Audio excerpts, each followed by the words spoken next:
I'm Shannon Ogden with your Denver 7 update. It wasn't easy, but Colorado did it. With support from Republicans, Democrats, prosecutors, and police, Governor Polis today signed legislation that holds law enforcement to a dramatically higher standard. And as a 17-year-old black student named Ashira Campbell told me yesterday, it's not just a protest against police brutality, but a protest against a society that is too comfortable with injustice. No longer will you be able to harm someone who is maybe even accused of committing a low-level offense. You can't harm someone for that. You can't use deadly force for somebody who's running away.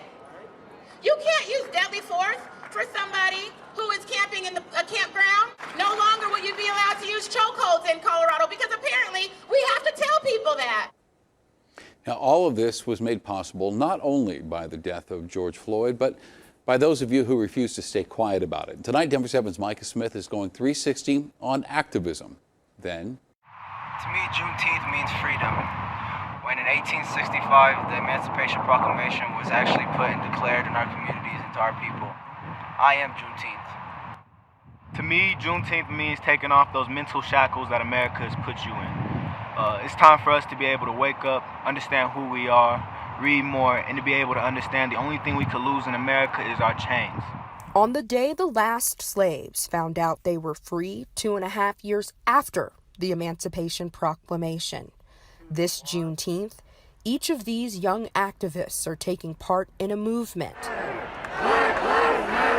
that's weaving its way into every corner of America and demanding an end to systemic racism. It's been a problem that we've been going through for the past 400 years, and George Floyd's death has sparked something that, like I said, we've been going through for a long time now. I asked this group of 7 young activists how their activism compares to those who came before them. I think that they did what they could with the circumstances that they had and the resources and ability. Black people were in fear, and not even in fear, we weren't allowed. And if we did it, we would die. Like, we're powerful now because our ancestors fought for so long. Like right now, what we're doing, we would not be able to do if it wasn't for Martin Luther King. Martin was, of course, the leader. There was no question as to who was in charge. Reverend Dr. James Peters spent many years working closely with Dr. King.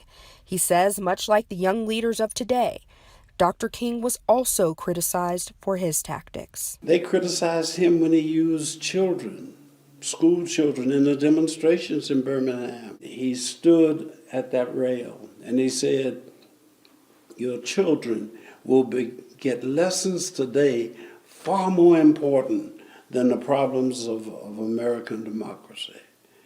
And that will last them for their life. Elijah McClain. Peter says seeing young people still at the helm of the fight for freedom energizes him. I'm excited.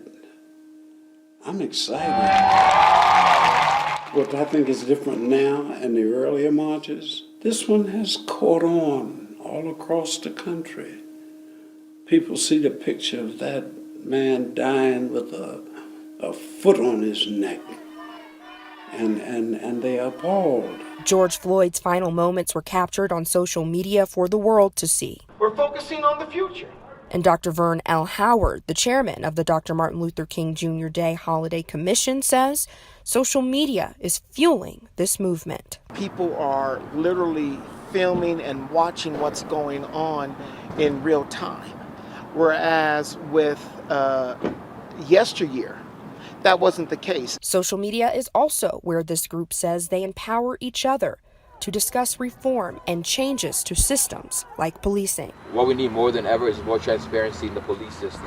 So even if we, start locking up the cops that, have killed people, it still doesn't fix our system, So I feel like we need to completely create a new system. Right. They each agreed that the unity of people from all races and backgrounds supporting Black Lives Matter makes this moment in time feel powerful, especially this year on Juneteenth. Normally, Juneteenth is a time to celebrate. Normally, Juneteenth is where we all come together as a community, where we feel, free, and that's what we're supposed to feel. But this year, I feel like it's not the same because we're not free. We've never been free. That was all an illusion. If you're here to focus on the solution, raise your hand. We are having a revolution during the time of Juneteenth, and I think you can't think of a better time for a revolution. To me, Juneteenth means that the fight isn't over and that like we have to change the narrative as a people. To me, Juneteenth means to have pride in who I am and be unapologetically myself and just show what it means to be black. To me, Juneteenth means acknowledging and understanding our people and our history and where we came from. I'm Juneteenth. Reporting in Denver, I'm Juneteenth. Micah Smith, I'm Juneteenth. I'm Juneteenth. Denver 7. All right, thank you very much for watching this Denver 7 update. Download the Denver 7 app for your smartphone to get breaking news and alerts around the clock. I'm Shannon Ogden.